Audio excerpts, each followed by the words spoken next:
Comme la majorité des Français, j'ai un a priori plutôt négatif sur les chasseurs.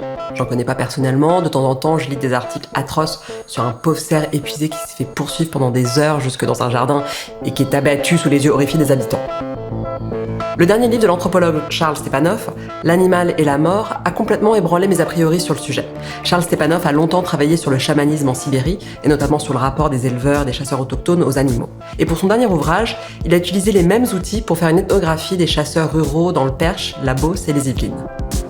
Son essai n'est pas un plaidoyer pro-chasse, mais il donne des clés pour comprendre pourquoi cette pratique qui peut sembler obsolète subsiste, et il est très fort pour mettre le doigt sur les incohérences des gens comme moi qui, à la fois, se réjouissent quand on interdit la chasse à la glu pour protéger les oiseaux, mais qui continuent de manger du poulet. Pourquoi le fait d'aller tuer un cerf dans la forêt heurte-t-il plus que le fait de poser un piège à souris chez soi ou d'égorger une vache dans un abattoir? Pourquoi certaines mises à mort émeuvent-elles plus que d'autres? Pourquoi déteste-t-on la chasse?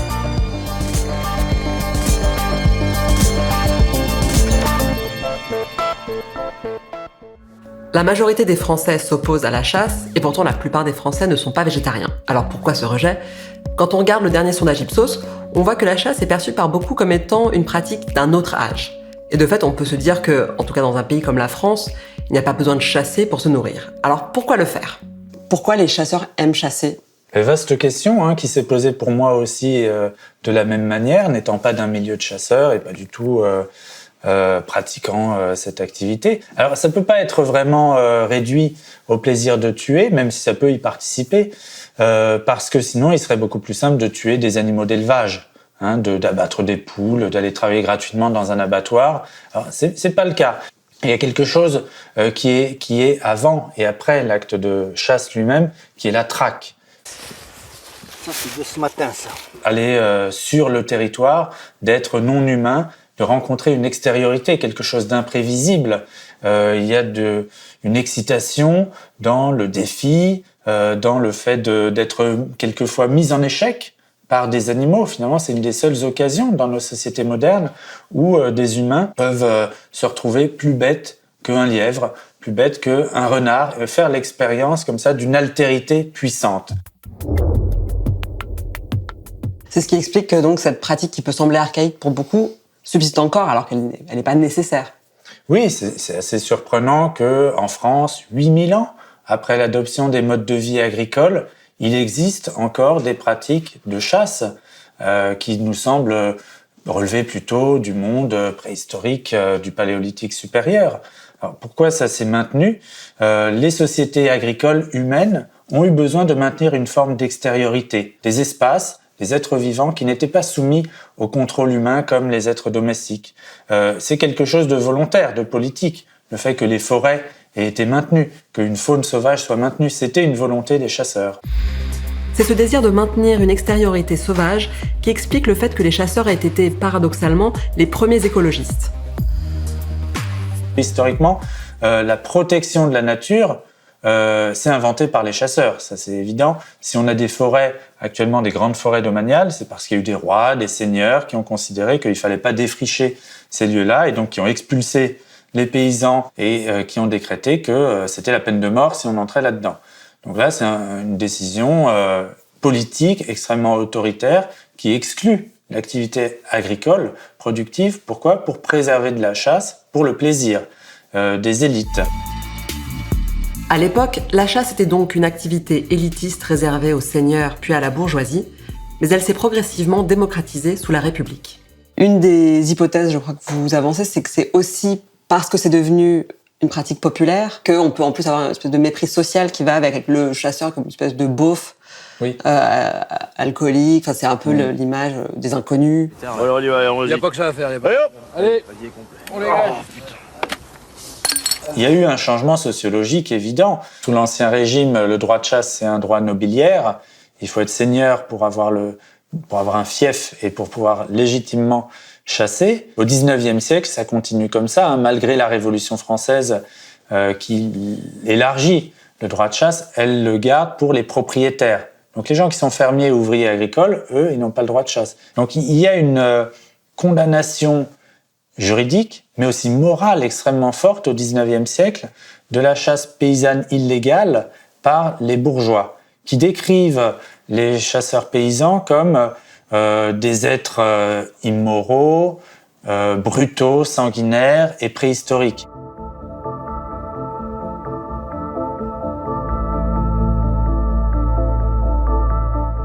Au cours du fin 19e siècle et tout au long du 20e siècle, la République veut faire entrer dans la légalité les braconniers. Donc ils passent le permis de chasse et du coup on a une image du chasseur qui est de plus en plus ouvrière et paysanne. À mesure que la chasse braconnière devient légale, cette stigmatisation de la chasse, elle va se projeter sur l'ensemble de la chasse. Et c'est vrai que dans des pays comme l'Allemagne, l'Europe centrale, l'Autriche, la Suisse, où la chasse est restée élitiste, elle n'est pas devenue une chasse populaire comme en France.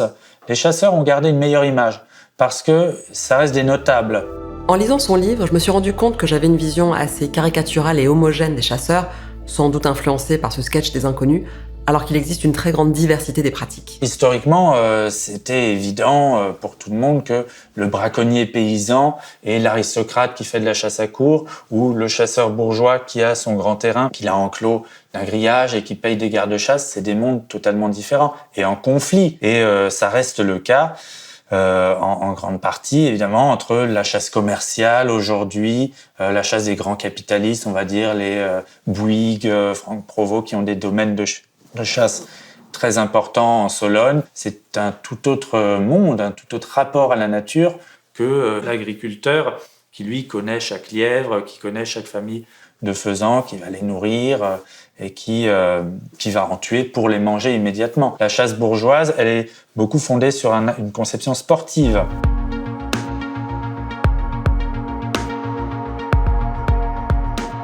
On peut prendre la mesure de l'intensité du conflit interne au monde de la chasse quand on entend parler une figure comme Raymond Louis, qui est lui-même chasseur, mais qui lutte contre les grands enclos de chasse érigés par certains propriétaires autour de leur domaine. Vous voyez tous ces grands enclos là, tous ces grillages très hauts, c'est fait dans un seul but, conserver le maximum d'animaux chez eux, que rien ne leur échappe les jours de chasse. Pour moi, c'est pas de la chasse, c'est du ball-trap sur cible vivante. Et il faut quand même savoir, sur des territoires comme ça, ils font entre 150 et 200 sangliers par jour de chasse qu'ils abattent. À l'intérieur de ces enclos, donc, les rabatteurs poussent le gibier en direction des miradors. Les animaux, ils n'ont aucune chance de s'en sortir, de toute façon. Ils sont massacrés là-dedans. Alors, pour les chasseurs paysans, ça, c'est quelque chose qui les choque. Tirer pour tirer. Souvent, ils vont avoir ça comme critique. Les bourgeois, ils tirent pour tirer. Donc, nous, on tire pour manger. Les bourgeois, ils savent même pas découper le gibier. Nous, on sait le faire. C'est tout un art qui est valorisé. Et qui crée des liens, de mon point de vue d'anthropologue, entre ces pratiques-là, paysannes, terrestres, on peut appeler ça de la chasse terrestre, par contraste avec la chasse hors sol. Cette chasse terrestre, oui, elle a beaucoup de points communs avec la chasse que j'ai vue chez les autochtones en Sibérie, parce qu'elle est liée à des modes de subsistance fondés sur l'autonomie vivrière. Alors que dans notre société moderne, la nature est soit un spectacle, un paysage à contempler, soit une ressource à exploiter, les chasseurs ruraux ont un tout autre rapport à la nature puisqu'ils habitent dedans. Pour observer le déclin de la biodiversité, l'extinction actuelle, c'est très intéressant d'un point de vue sociologique d'aller voir les gens qui sont sur le terrain quotidiennement, donc des agriculteurs-chasseurs qui, en dehors de la chasse même, sont dans l'observation quotidienne de la faune, pour avoir un témoignage. Et c'était ça ma motivation, faire des sciences sociales sur le phénomène de la crise écologique. Qu'est-ce que c'est pour les gens de voir des espèces dont ils étaient familiers, des compagnons, disparaître ? Pour beaucoup de gens, c'est dramatique. Ça concerne pas seulement les animaux chassés, ça concerne beaucoup de gens me parlaient des grenouilles, des salamandres qui disparaissent, des hirondelles. Ça a été un thème qui m'a surpris parce que sur le plan émotionnel, même religieux, les gens me parlaient de l'hirondelle comme d'un oiseau sacré qui annonce le printemps, qui est un indice de la météo et qui est relié au bonheur. Pour beaucoup de gens, quand une hirondelle elle fait son nid sur la maison ou elle pénètre à l'intérieur de la maison, c'est un signe de bonheur pour toute l'année. Or, quand les nids sont vides, quand les hirondelles ne reviennent plus, qu'est-ce qui se passe ? C'est tout un monde qui s'effondre pour les gens. Les organisations de chasseurs communiquent beaucoup sur cette sensibilité écologique, et d'ailleurs quand on regarde dans le détail le sondage Ipsos, on voit que ce qui nourrit l'opposition de la majorité de l'opinion publique, c'est moins les problèmes écologiques que l'idée qu'il s'agit d'une pratique cruelle. Mais ce que montre bien Charles Stepanov, c'est que les non-chasseurs n'ont pas le monopole de cette sensibilité à la souffrance animale. Quand on compare les pratiques et les rituels de chasse à travers le monde, on voit qu'il y a des interdits. certaines espèces qu'on n'a pas le droit de chasser, alors qu'elles pourraient nous apporter à manger. Ça peut être un animal totem qui crée un lien fondamental entre le groupe humain, le clan ou la classe d'âge et lui. Il y a des interdits sur les petits, il y a des interdits sur les mères gravides, il y a des interdits de laisser souffrir les animaux. Alors ça fait une différence par rapport aux autres prédateurs, aux lions, aux tigres ou aux loups. Ils peuvent laisser souffrir des animaux, ils peuvent s'attaquer aux petits, justement, au contraire, on plutôt s'attaquer aux petits parce que c'est plus facile de les attraper. Donc c'est pour ça qu'on se dit, mais qu'est-ce qu'il y a derrière ? C'est quand même bizarre, cet humain qui est le méga prédateur et qui en même temps a pitié des animaux qu'il tue, qu'il massacre par millions. Et il y a un paradoxe, il y a une tension entre le fait que nous tuons les animaux, mais aussi nous nous mettons à leur place. Nous sommes capables de ressentir en grande partie la souffrance de l'animal qui se débat devant nous. On dit ça souvent, l'Occident est très très fier et prétend avoir découvert que les animaux savent souffrir. Non, dans toutes les sociétés animistes, autochtones, il y a l'idée que oui, on partage énormément la souffrance. Donc tout ça nous montre que le prédateur humain est un prédateur paradoxal, un prédateur empathique. C'est ça qui explique toutes les tensions, tous les rituels, toutes les gênes, les malaises, les cauchemars que font quelquefois les chasseurs après avoir tué un animal. La sensibilité à la souffrance animale n'est donc ni récente ni propre à l'Occident, mais cette sensibilité s'est structurée d'une manière particulière au XIXe siècle, au moment où on a commencé à éloigner des villes les formes de violence les plus visibles, et notamment l'abattage des animaux. L'idée, c'est qu'il faut jeter un voile pudique sur la violence parce que la violence envers les animaux habitue le peuple à la violence et risque de les habituer à faire des émeutes, à se rebeller contre le pouvoir. C'est une volonté de pacification, de civilisation des mœurs, dans les termes du sociologue Norbert Elias, qui a pour effet qu'on va cacher le fait que la viande, ce qu'on mange, c'est la chair des animaux. En cachant leur mort, en l'évacuant dans des abattoirs en dehors des villes,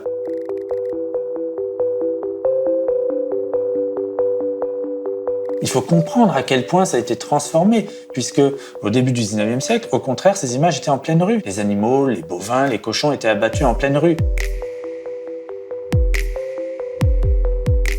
On entendait les cris, on se salissait les chaussures en marchant.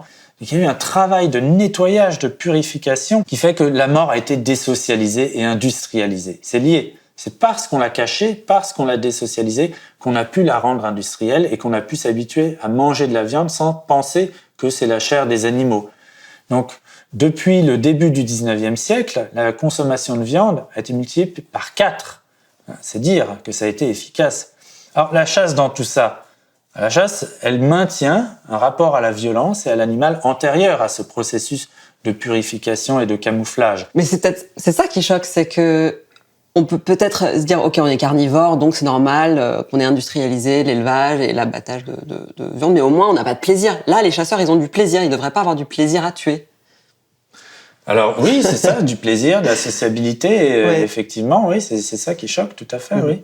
Dans une volonté, oui, de perfectionnement moral, effectivement. Mais la question, c'est est-ce qu'on s'est vraiment perfectionné en mangeant 4 fois plus de viande qu'en 1800, en tuant 3,2 millions d'animaux par jour actuellement en France, qui vivent dans des conditions de 1 mètre carré pour une truie toute sa vie? Est-ce que c'est vraiment un progrès moral? C'est ça la question que posent ces conflits actuellement.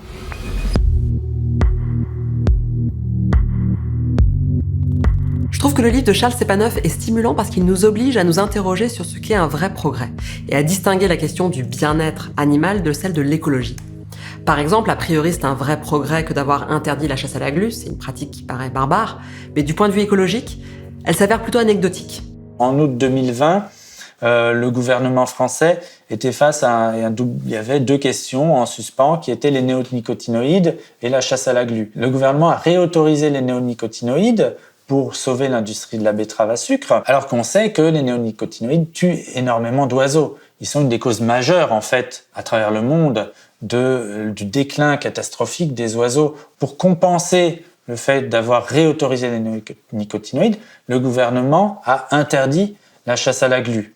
Chasse à la glu qui touche quelques petits individus et qui est, d'un autre côté, une culture millénaire, en fait, dont il est évident que si une pratique préhistorique a duré jusqu'à nos jours, c'est qu'elle avait une forme de résilience. C'est pas cette pratique-là qui met en danger toute la faune à travers le monde, y compris au Canada, aux États-Unis. C'est pas la faute des piégeurs à la glu de Provence. Le problème, c'est que sur le plan écologique, ça compense pas du tout, évidemment.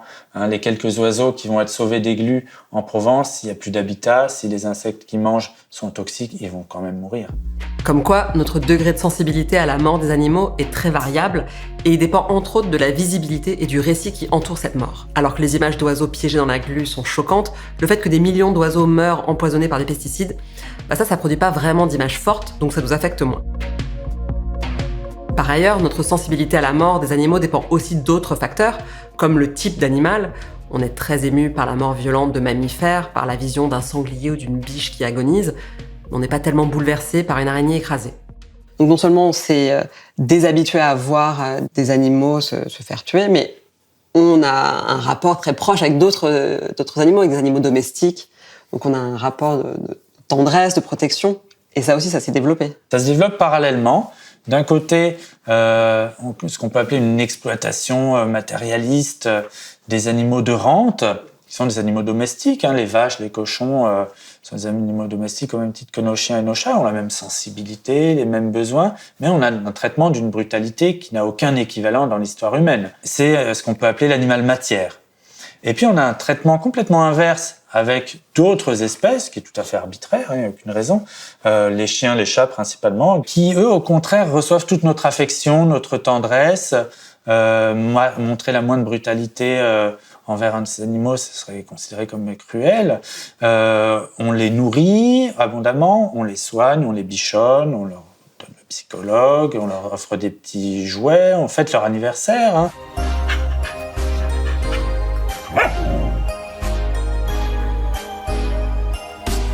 Est-ce que c'est vraiment une vie agréable ? C'est une cage dorée, en fait, évidemment, pour des prédateurs que sont les chats et les chiens, qui ont besoin d'utiliser leur olfaction, qui ont besoin de poursuivre des proies.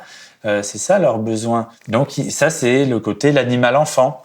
Enfant parce qu'il n'accède plus à l'autonomie, il choisit plus sa reproduction. Comme il y a quelques décennies encore, il y avait des chiens errants, on appelait ça errant, ils pouvaient avoir un maître, mais ils pouvaient se balader et ils choisissaient leur partenaire sexuel, ils pouvaient avoir leurs petits, etc.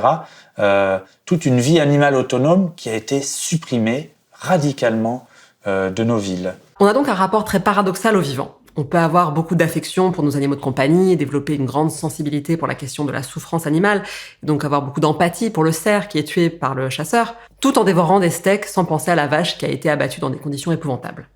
Et ce que montre Charles Stepanov, c'est que cette sensibilité pour les animaux de compagnie est en fait un préalable à l'exploitation industrielle intensive des animaux de ferme. Au XVIIIe siècle, là, il y a vraiment un tournant où on voit se généraliser une sensibilité envers les animaux de compagnie, le petit chien, le petit chat, qui sont bichonnés, qui sont représentés dans des tableaux. Il y a tout un commerce de ça, du tableau ou de la tombe, du petit chien, du petit chat. Et c'est à ce moment-là aussi que on considère qu'il faut plus voir la violence. C'est une sensibilité bourgeoise, en fait, qui a triomphé au XIXe siècle. Et c'est du fait qu'on ne supporte plus de voir la violence qu'on l'évacue et qu'on l'industrialise. Et c'est donc parce qu'on a évacué et invisibilisé la mise à mort des animaux qu'on mange qu'on est choqué aujourd'hui par la violence des chasseurs qui ne se cachent pas pour tuer des animaux. Mais ce n'est pas parce que la violence a été éloignée qu'elle a disparu. Et toute la question est de savoir comment on limite cette violence. Est-ce qu'il y a des sociétés humaines sans violence par rapport à l'environnement ? Non. Les sociétés humaines l'organisent de façon diverse. C'est la violence anthropique qui est liée à l'existence humaine. Même les chasseurs-cueilleurs font des incendies pour faire venir le gibier, ensuite sur la repousse des végétaux. Il y a une violence intrinsèque dans l'existence humaine. Et bien souvent, quand elle est assumée, quand elle est destinée juste à la subsistance des petits groupes locaux, des communautés locales, là, elle est maîtrisée parce qu'on la cache pas, parce qu'on la voit. On va pas tuer des animaux si on peut pas les manger, par exemple. Donc, le fait que la violence soit liée à la subsistance et à l'autoconsommation, elle crée des limites. Elle la rend maîtrisable, à l'inverse d'une violence déléguée et massifiée. Dans notre société moderne, soit on traite nos chiens comme des membres de la famille, soit on mange du bœuf abattu loin des yeux. On trouve la chasse violente parce qu'elle instaure un tout autre rapport au vivant, parce que la mise à mort est visible et socialisée. Mais c'est justement parce qu'il s'agit d'une violence visible et assumée qu'elle est plus facile à réguler que la violence invisible et à échelle industrielle de nos systèmes agricoles et d'élevage intensif actuels.